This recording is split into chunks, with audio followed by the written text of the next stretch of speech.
Hello everyone, আমি মৌসুমি আবারও চলে এসেছি একটা নতুন ব্লগ ভিডিও নিয়ে। তা আজকের ভিডিওটা একদমই একটু আলাদা রকম, কারণ আজকে আমি গিয়েছি মামার বাড়িতে। প্রায় 1-1.5 বছর পরে গেলাম। প্রত্যেক বছরই যাওয়া হয়, কিন্তু এদিকে অনেক দিন যাওয়া হয়নি। ওখানে আমাদের ছোট দাদু মারা গেছে, সেই অনুষ্ঠানের জন্যই যাওয়া। ওখানে গিয়ে সকলের সাথে দেখা হয়েছিল, আমাদের 4 মাসি মামি কত সবার সাথে একটু ঘুরতে বেরিয়েছিলাম। এই মাঠের মধ্যে এসেছিলাম।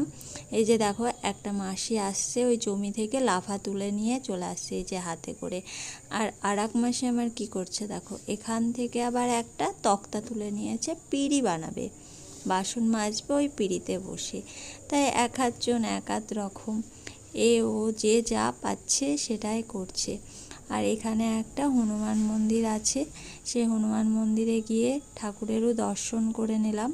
চলো তোমাদেরকে ঠাকুরের দর্শনটা করে দিই।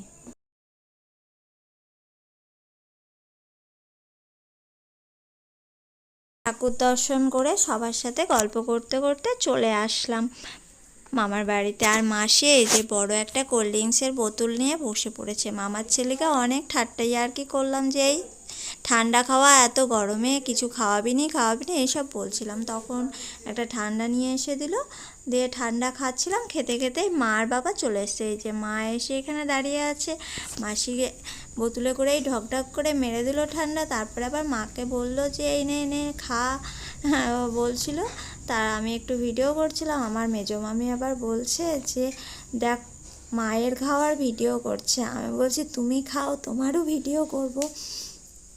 এইসব গল্প করতে করতে যাদের বাড়ি অনুষ্ঠান সেই বাড়িটার ভেতরে চলে গিয়েছিলাম। ওরা আমাদেরকে সন্ধ্যায় চা, মিষ্টি, বুন্দিয়া অনেক রকমের টিফিন দিল, সেগুলো খেলাম। খাওয়া দাওয়া করে একটু গল্পগুজব করে চলে এসেছিলাম রাতের খাওয়া দাওয়া করতে। যেহেতু অনেকটা রাত হয়ে গেছে, রাতে আবার আমরা বাড়িতে চলে আসব। এই যে খেতে বসার পরে প্রথম পাতে দিয়ে দিল লেবু, স্যালাড, ভাত, তোমার পাবদা মাছ, তিতো শুক্তো, কাতলা মাছ, অনেক কিছু ছিল। আর শেষ পাতে তো চাটনি আর পাঁপড় ছিলই, কি বলবো। তা রান্নাগুলো সব বেশ সুন্দর হয়েছিল, খেতেও ভালো লাগছিল। আর এই যে দেখো, বাবু এখন খাচ্ছে।